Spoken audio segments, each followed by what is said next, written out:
yes, the quality of a lead, for example, is a really, like, Google has that over Facebook every time because people go to Google with intent. People go to Google looking for a yoga retreat. You know, they are thinking, I'm looking for a yoga retreat to buy. They are so much more likely going to convert than you just targeting people on Facebook who are interested in yoga, who may have absolutely zero commercial intent. They might have just been on a yoga retreat.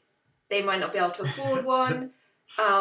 So you've really got to work hard at, like, persuading them to book onto that yoga retreat. And if you are doing lead generation campaigns and you're asking them to download a brochure or something, we see this a lot. You know, you can do brochure downloads, generate leads for your business. If you like your insurance business, you can do lead generation campaigns to generate leads for your insurance company.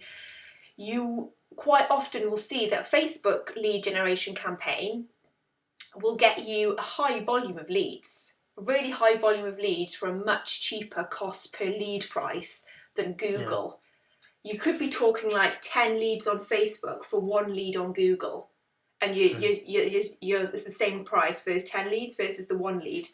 But that one lead on Google is probably going to be higher quality. If you're bidding on the right keywords, then it might in some cases be worth paying 10 times the price for it. Yeah, and something to really, really consider, and it's something that, again, I've had issues like this in the past with my clients, is where they come to me and they can't actually process all those leads. They're a small business. They don't have sophisticated databases to manage their clients.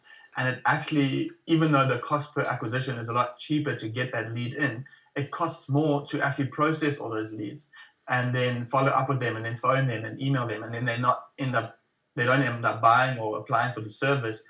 And then that's another cost added to having a bad set of leads that people don't always consider.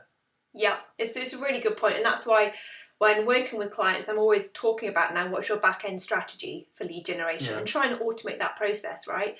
And it's great that Facebook lead forms now automatically connect with MailChimp, for example, which is a free CRM.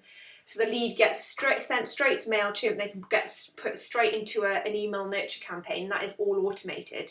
But without that set up, it can be like, oh, we've got 1,000 leads, but we haven't even called them yet. And, you know, where do we go from there if you haven't thought about that strategy in advance? 100%.